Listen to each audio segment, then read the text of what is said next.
Olá, bom dia, quarta-feira, 21 de dezembro de 2016. Eu sou Paula Vaparelli e esse é o Bom Dia Baixada ao vivo pela Santa Cecília TV. No programa de hoje, recebemos o especialista em marketing político Rodolfo Amaral, jornalista também economista. A gente pode falar de tudo um pouco, né, Rodolfo?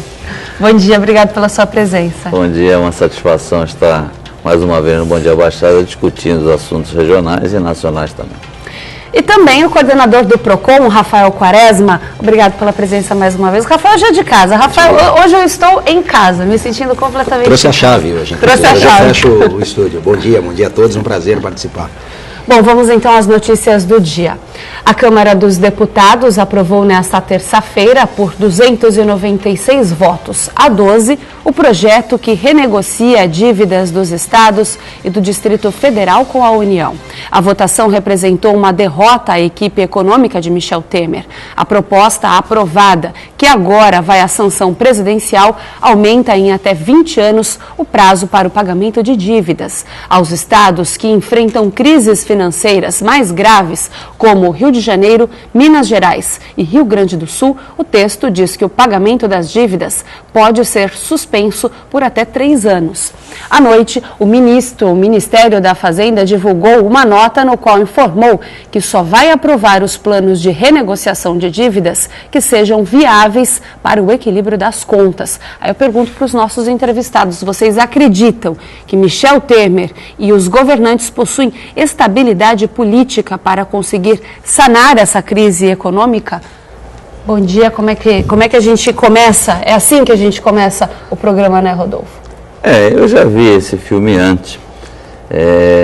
Os telespectadores mais velhos vão lembrar que, por exemplo, em 1997, aqui no estado de São Paulo, o saudoso governador Mário Covas praticamente vendeu as empresas do estado, vendeu o Banespa, vendeu a Caixa Econômica, vendeu a Congás, a FEPASA, tudo com o propósito de sanar dívidas naquela ocasião. E o seu sucessor, o governador Alckmin, saiu com aquele discurso de que o estado de São Paulo estava sanado, né? Depois desse episódio. 20 anos depois, o que a gente assiste? O estado de São Paulo devendo mais de 200 bilhões de reais e outros estados numa situação ainda mais caótica. Então a gente viu, fiz referência a isso porque o prazo é de 20 anos de renegociação de dívida. Ou seja, 20 anos depois, estamos no mesmo lugar ou talvez até um pouco pior. Eu não acredito que esse tipo de postura, esse tipo de renegociação vá atingir aí o objetivo principal. Primeiro porque o grande problema dos estados está, sobretudo, no custeio. A máquina cresceu acima da proporção, nós não tivemos a inteligência e a responsabilidade lá atrás de criar os institutos de previdência na área pública, e isso dificultou muito, porque os inativos, para fins de folha de pagamento, era como se fossem ativos. Só de 98 para cá que foram criados os institutos de previdência em todos os níveis, federal, estadual e municipal. E mesmo assim, aquele esqueleto que ficou, ou seja, aquele quadro de servidores que já estava na atividade, continuou tendo que ser bancado aí pela estrutura principal de governo. Então, eu acho que os problemas são crônicos, eles precisavam de uma solução. Não dá para conviver com 3 estados do porte, Rio de Janeiro, Minas Gerais, Rio Grande do Sul, sequer tendo condições de pagar o mais elementar na administração pública, que é a folha de pagamento de ativos e inativos, mas eu acho que tem que ter responsabilidades maiores. As contrapartidas, o Congresso praticamente as anulou, o que é um erro. E aí não precisaria de tantas contrapartidas, porque quem conhece o teor da lei de responsabilidade fiscal sabe, certo? Da importância dessa lei, da profundidade dela, a própria obrigatoriedade dos entes públicos publicarem quadrimestralmente, certo, a sua prestação de contas. Então, acabou com aquele negócio, vamos esperar terminar o exercício para fechar as contas e apresentar os resultados à população. Agora, a cada quadrimestre, ou seja, em fevereiro, maio e agosto, os 3 entes federativos têm que fazer uma prestação de contas exatamente para verificar se as contas naquele exercício estão andando como estavam previstas. Isso é feito, mas vira letra morta, porque as contas são prestadas, as responsabilidades não são assumidas e a dívida vai empurrando com a barriga. Nada é feito também para conter isso, nesse meio tempo aí. Eu me lembro de 30 anos, quando tive a oportunidade, lá 3 décadas, de entrevistar na época, ministro Delfim Neto, né? E ele tinha aquela frase célebre que dizia que dívida pública não se paga, se administra. E a gente está vendo o resultado aí do tamanho da dívida pública brasileira, o principal problema do país, que exige pagamentos de juros da ordem de 500 bilhões ano e não sobra dinheiro para absolutamente nada. O país está quebrado. Isso só mostra o quanto o país está quebrado, né? Os estados também estão. Eu vou aqui, nessa linha do que o Rodolfo colocou, também fazer algumas análises, enfim, com relação à própria essência, a ideia. Nós aqui uma vez falamos da questão da corrupção e também da questão relacionada à gestão, né, ou que implica a falta dela. E justamente essa adoção dessa medida demonstra nada mais, nada menos do que uma total falta de gestão, não é? Quer dizer, falta mesmo de planejamento, de uma análise mais criteriosa com relação a todos esses gastos, a toda essa discrepância entre receita e despesa. Se a gente pensar a figura do Estado, o Rodolfo disse, o Rio de Janeiro não consegue pagar as contas mais elementares, então vamos colocar aí o custeio da máquina, o salário dos servidores, como de fato vem sendo noticiado. Se a gente pensar a figura do Estado, se presume ali, ou se idealiza, ou se pretende justamente que o Estado tenha um poder de investimento necessário para fazer frente às necessidades comuns, coletivas. E isso está passando à margem, né? Quer dizer, você pensar no Estado para ele servir apenas como custeio da máquina, então é melhor não ter Estado, não é? Então, se eu não consigo oferecer as políticas públicas à população, saúde, educação, investimento, mobilidade, quer dizer, a gente está relegando a próxima geração zero com relação a isso. E é o próprio colapso do Estado. Agora, eu venho analisando essa questão, vejo, quer dizer, talvez seja a ideia, o momento para se pensar ou se repensar esse pacto federativo, né? Porque você tem países superavitários em relação àquilo que repassa a União e recebe muito menos, e países que são deficitários e acabam se beneficiando por essa divisão de recursos. Se a gente pegar nesses estados, Rio, Minas, Rio Grande do Sul, eles arrecadam, na verdade, eles repassam à União um valor muito maior do que aquilo que é devolvido pela União em investimento a eles. Então, também seria o momento de se pensar tudo isso. Eu gosto sempre de colocar aqui os paradigmas, o contraponto que se faz. Quer dizer, se discute muito, não a lei de responsabilidade fiscal, que também faço a mesma leitura do Rodolfo, é uma lei muito boa, mas agora até a PEC reforçando, robustecendo essa lei, mas quer dizer, medidas elementares você não vai gastar mais do que aquilo que arrecada. E por outro lado, aqueles que gastaram, que quebraram, que vieram com o pires na mão, a porta aberta pelo Rio de Janeiro, agora trazem consigo outros estados. Como é que fica essa situação? Não é, quer dizer, a derrota do presidente Michel Temer, sim, é uma bomba também que estourou no colo dele, longe aqui de defender o governo, mas isso vem de quanto tempo, não é? E chegou agora no momento que ou se pensa alguma coisa. E o que me entristece, se apaga incêndio, porque novamente a gente não está falando em planejamento. O Rodolfo já profetizou aqui, quer dizer, 20 anos atrás a gente teve isso e voltou, né? Vamos ser direto e nem de administração, que se houvesse administração a gente não estava falando disso. Não chegava nisso, exatamente. Agora, uma questão que eu acho importante, nós falamos da lei de responsabilidade fiscal e tem a questão da PEC que a gente discute aqui todos os dias. Elas têm objetivos semelhantes. A lei de responsabilidade fiscal pouco funciona, porque olha como é que os estados estão endividados. Vamos colocar dessa forma. Vamos ver se eu consigo chegar a uma linha de raciocínio que eu estou aprendendo contigo também, Rodolfo. Agora, a lei de responsabilidade fiscal, vamos lá, ela não funciona direito porque tem a PEC que veio para tentar ajudar a reforçar. Vamos fazer o pessoal de casa poder entender um pouquinho melhor isso. Dá para traçar um perfil do Brasil daqui a alguns anos com a aprovação da PEC? Bom, eu acho que a PEC é uma proposta aí para inglês ver, como se diz na gíria. Não tem nada de novo na PEC que não tenha na lei de responsabilidade fiscal. Ela seria absolutamente desnecessária. Depois a gente tem que voltar, toda vez que eu venho aqui eu me sinto um pouco mais velho, porque eu tenho que ficar voltando ao passado, e que parece que esse passado foi ontem. Mas a gente não pode esquecer que nós, em 1988, este país aprovou uma Constituição amplamente paternalista, tá? Sem a responsabilidade de olhar para o caixa, para quem financia, da forma com que se financia. Os mais velhos, como eu, vão se lembrar que até 1988, tá, quando não existia o Sistema Único de Saúde, nós tínhamos lá aquela história do INAMPES, do DataPrev, aquele cidadão brasileiro que não tinha condições de comprovar que trabalhou nos últimos 12 meses, ele ou seus dependentes, ele não era tratado no sistema de saúde, ele era tratado como indigente, quer dizer, não existia esse atendimento de saúde que se dá, isso é fruto da nova Constituição.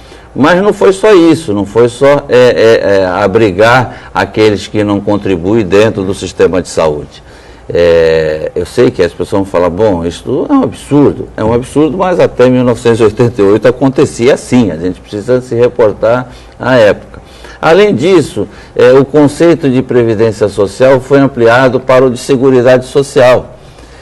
Hoje nós temos aí todo mundo fala no Bolsa Família, muitos criticam o Bolsa Família aí com um dispêndio da ordem de 27 bilhões ano, mas o buraco é mais embaixo, porque nós temos o chamado benefício de proteção continuada, que atende idosos que não têm renda, certo? Que atende deficientes físicos que não têm condição de trabalho, tem o renda mínima vitalícia, ou seja, são programas sociais que consomem mais de 100 bilhões por ano. Você é favorável que seja praticado? Eu sou, claro, eu sou sensível a qualquer cidadão, mas a conta tem que se fechar, a gente tem que saber a origem, como é que vai pagar. Ou seja, a classe política veio vivendo dentro desse viés, de promete, de faz paternalismo, mas não mostra de onde vem a conta para pagar.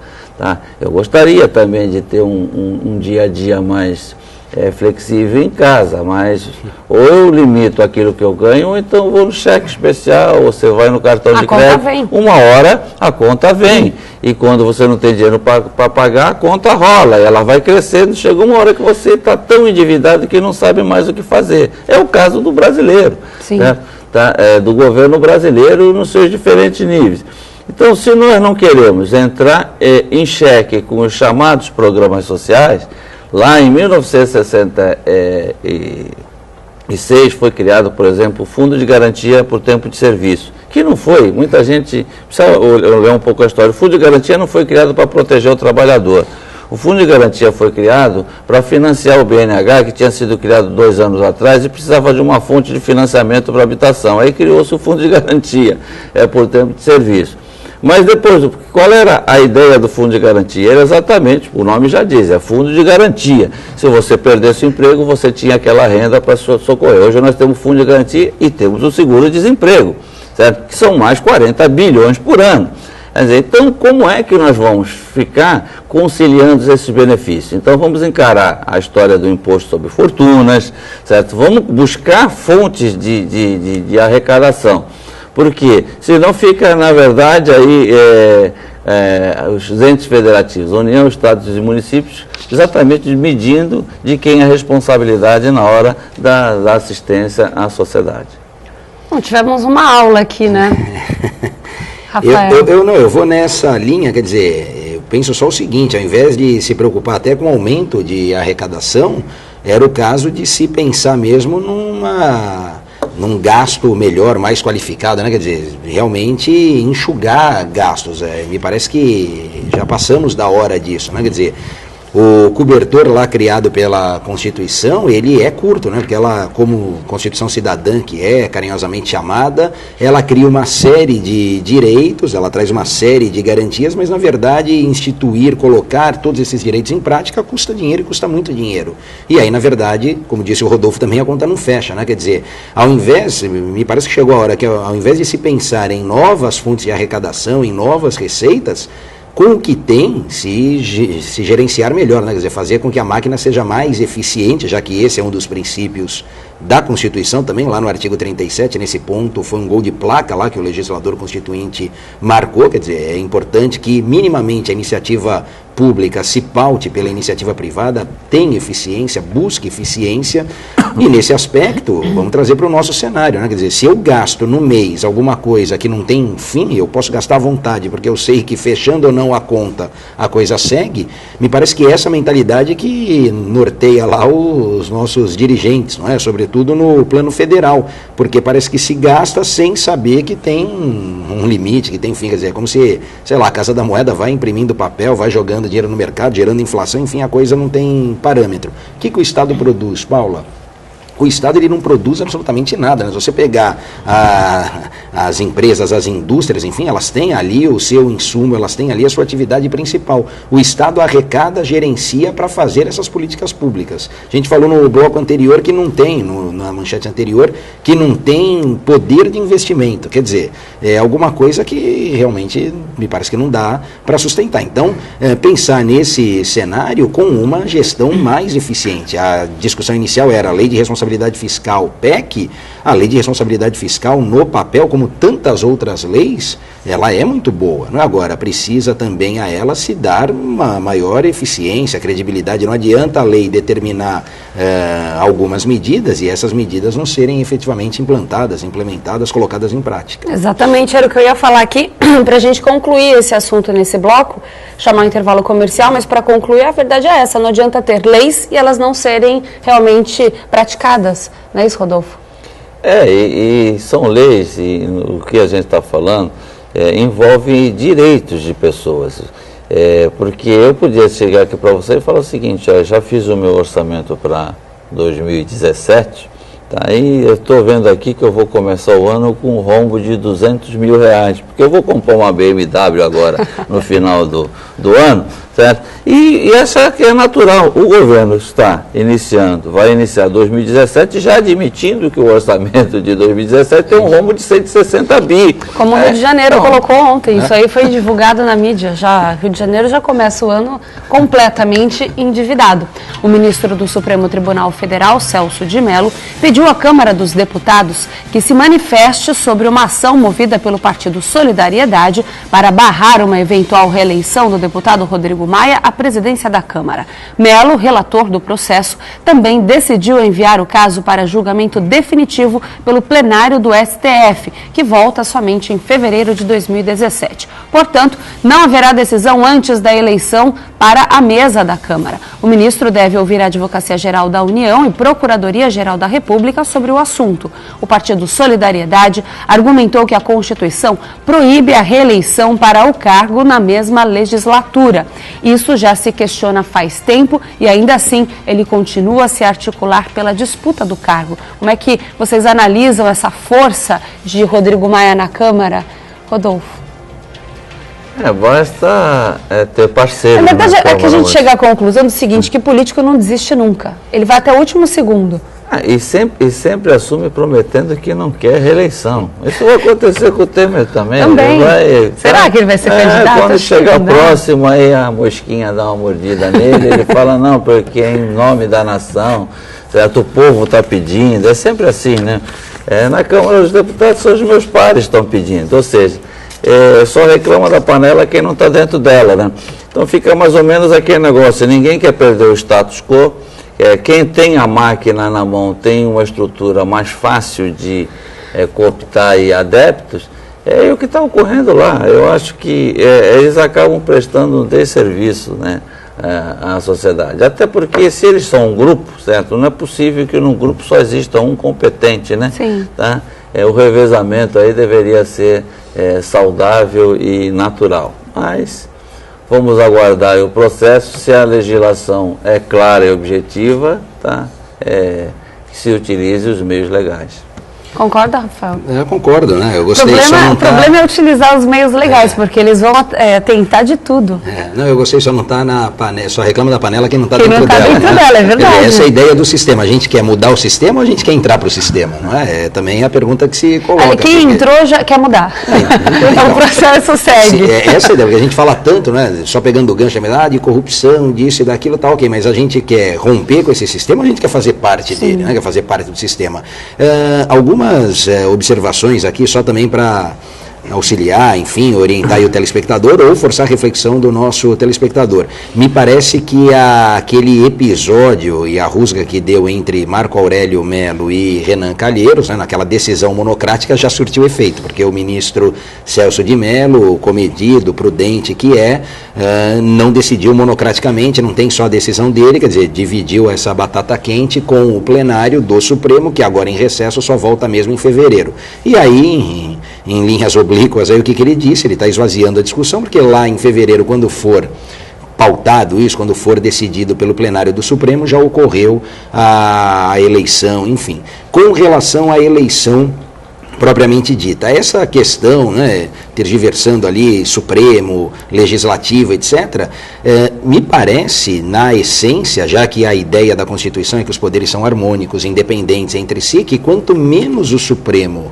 se intrometer, melhor, né? Quer dizer, essa questão me parece que é uma questão que pode e deve ser resolvida internamente pelo Legislativo.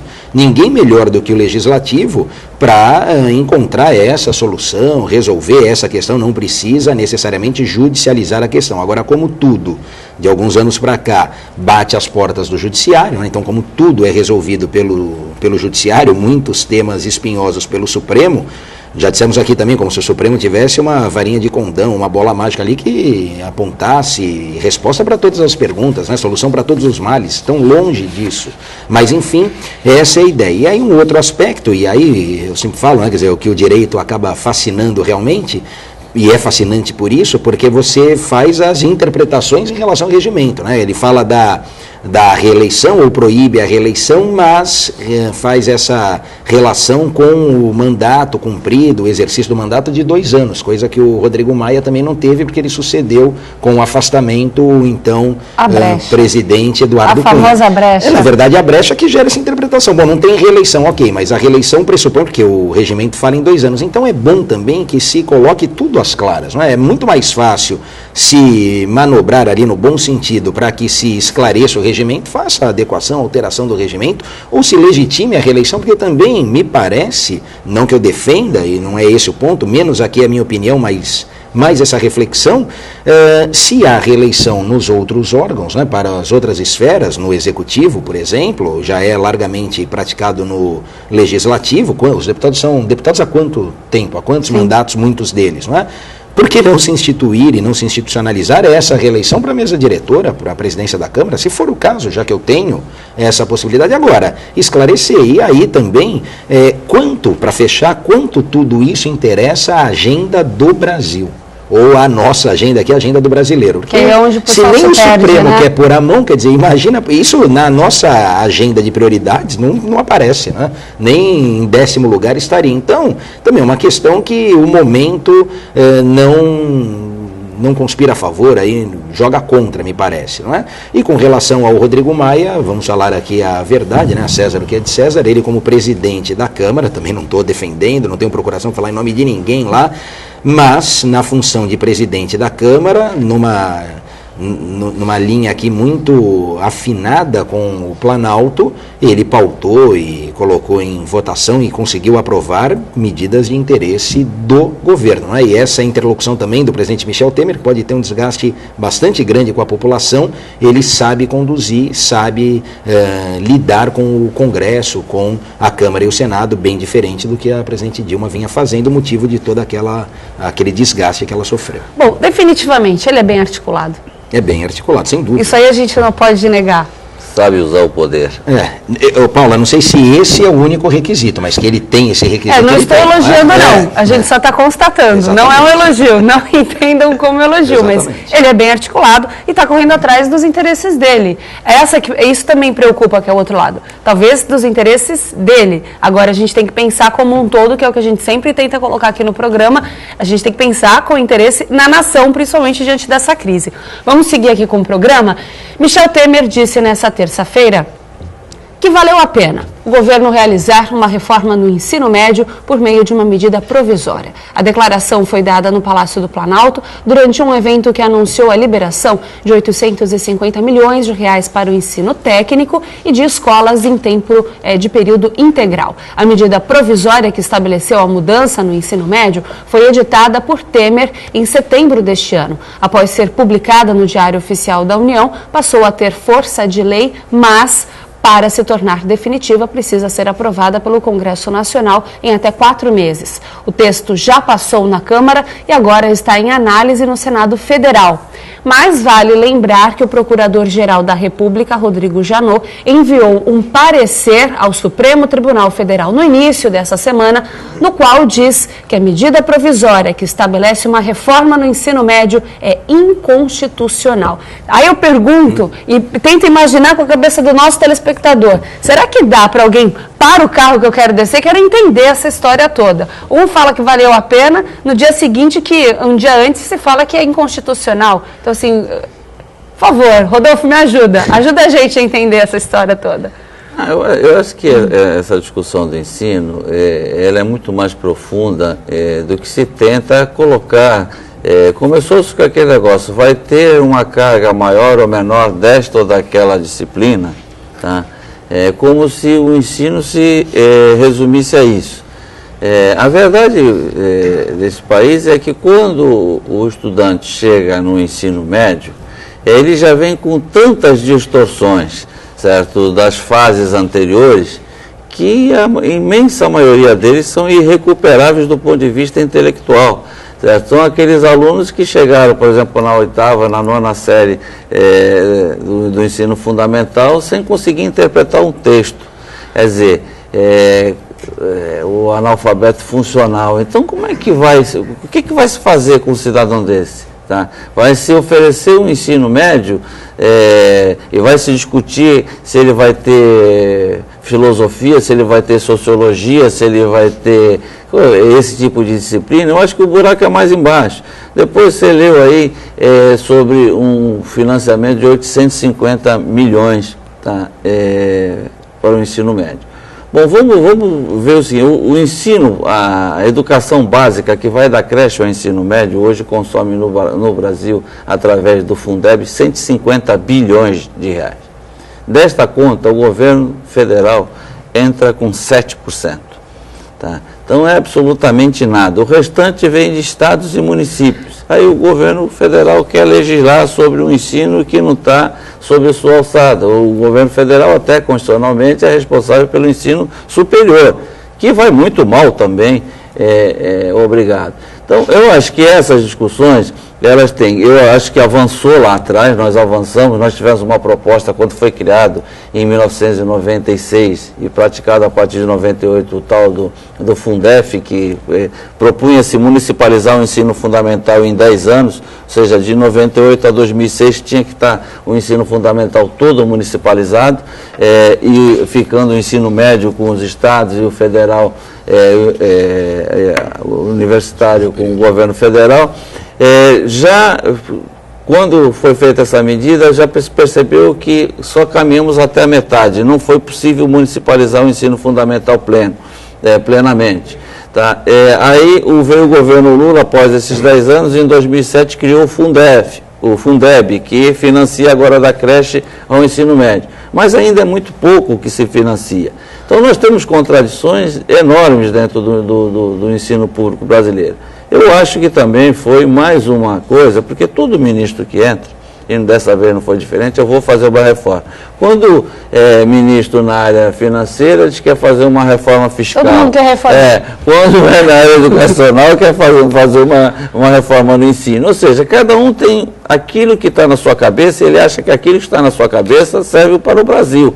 Esse é o grande problema do ser humano. Eu acho que essa discussão tinha que ser mais ampla, não tinha que ser feita de afogadilho, certo? É evidente que hoje o ensino médio técnico, ele é mais adequado ao mercado de trabalho. O próprio governador de São Paulo veio falando aqui que o grande acesso ao mercado de trabalho é quem tem aí, quem faz as ETECs, mas vamos dizer a verdade, as ETECs no estado de São Paulo hoje representam 10% do contingente de alunos, ou seja, não adianta você só contemplar 10% dos estudantes, e os outros 90% ficam desempregados, certo? Ou vão fazer vão exercer atividades de menor remuneração. Então, ou a gente pensa isso, tá, num contexto mais amplo, com especialistas, ou então a gente vai ficar nessa coisa, cada um que vem põe a sua ideia em campo e diz que é a melhor.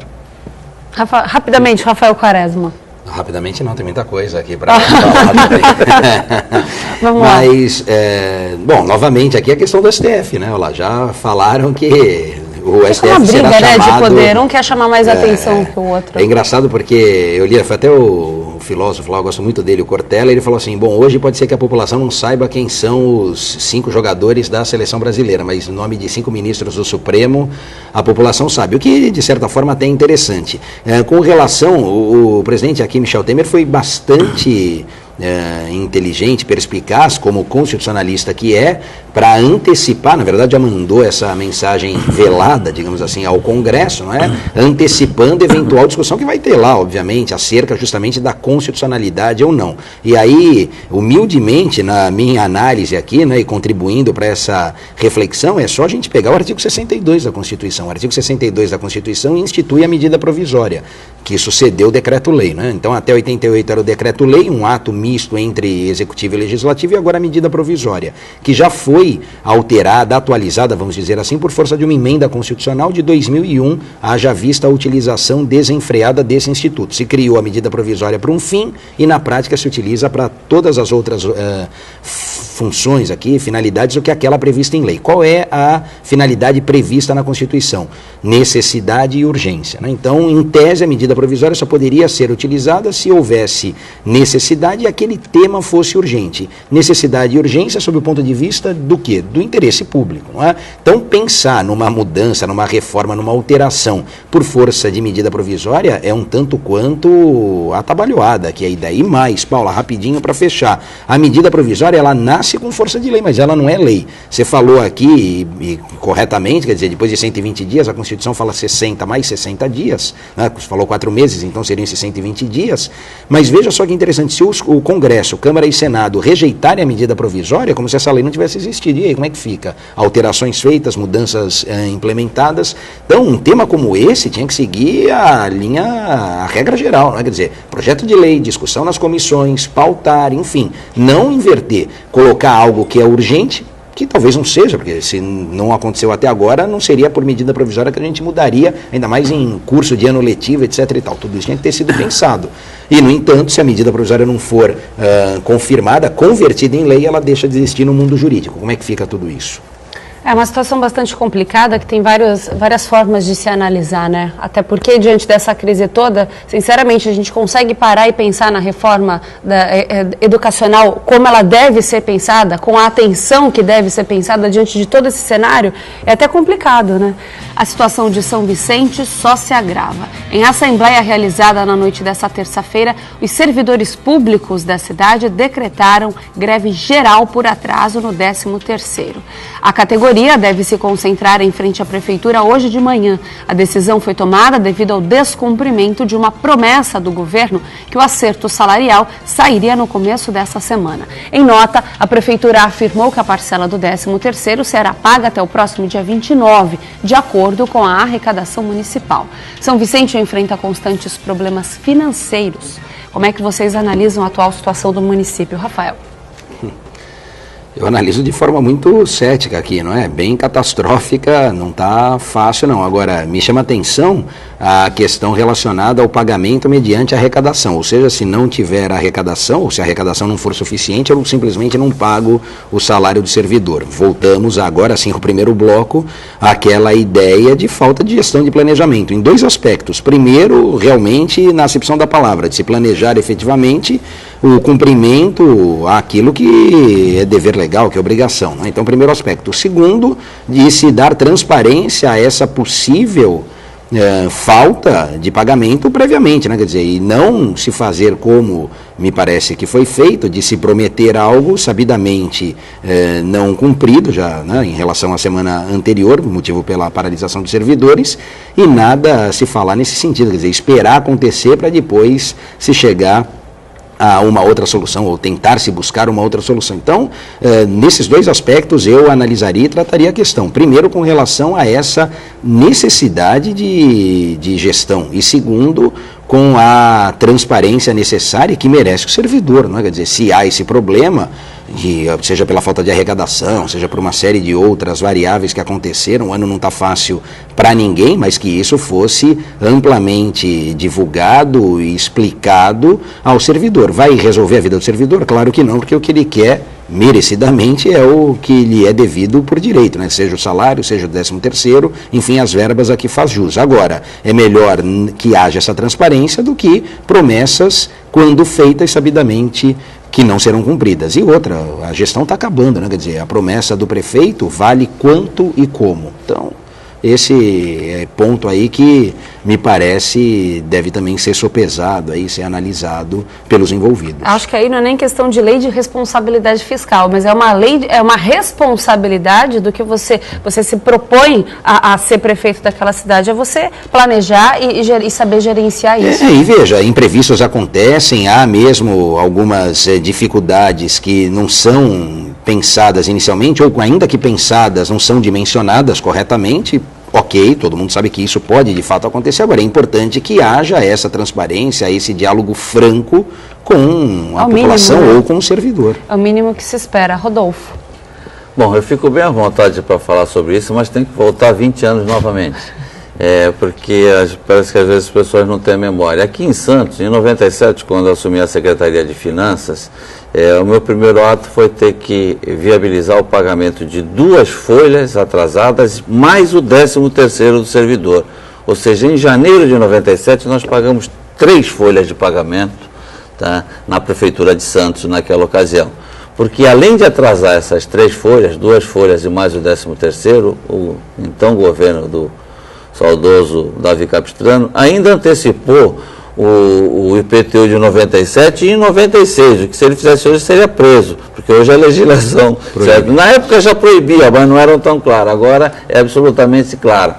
Então, essas coisas acontecem, tá? Mas não podiam acontecer na proporção, certo? Nem da folha salarial, nem do 13º, porque por bem haveria necessidade de se provisionar 1/12 do 13º em conta específica do servidor, certo? Porque é uma garantia, certo? De um compromisso absolutamente previsto, necessário e quantificado.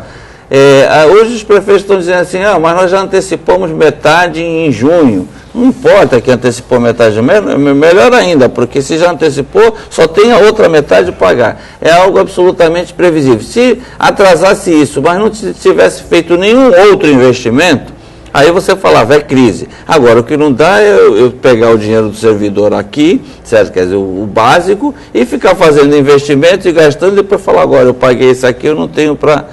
Então, se era uma coisa que eu levava absolutamente, com absoluto rigor no trato da coisa pública, quando tive essa oportunidade de ser secretário, era o salário do servidor. Aliás, os sindicalistas da Prefeitura de Santos aí, se lembrar, eu colocava eles dentro da minha sala, eles ficavam no sofá lá e ouvindo eu ligar para banco, me acompanhar, ficavam, eu trabalhava com eles lá dentro, certo? Então, com os servidores. Então, é questão de postura. Eu acho que essa coisa não justifica atraso de servidor, não justifica atraso de salários. Os servidores de São Vicente estão corretos em fazer o que vão fazer.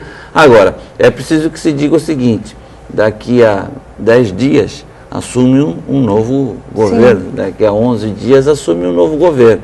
E se esses servidores estiverem em greve, enquanto não entrar arrecadação de IPTU, antecipação, não vai se solucionar isso. Então, acho que a melhor forma, por pior que seja, é a negociação. É sentar, é o bom senso, não adianta ficar nessa guerra de nervos. Eu acho que os servidores estão corretos, mas como nós estamos o último a apagar a luz e já está praticamente na hora de apagar a luz, no caso de São Vicente, com um novo governo, Santos é diferente, será o mesmo governo, mas eu acho que tem que sentar e conversar, porque o bom senso é sempre o melhor caminho.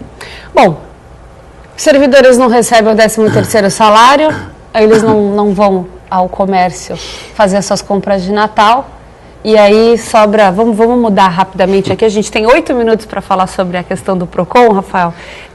Fazer o merchan aqui. Fazer o merchan do PROCON.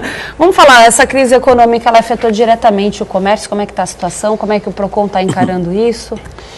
Olha, sempre afeta, me parece, né? Mas o nosso trabalho nessa época, especificamente, ele é mais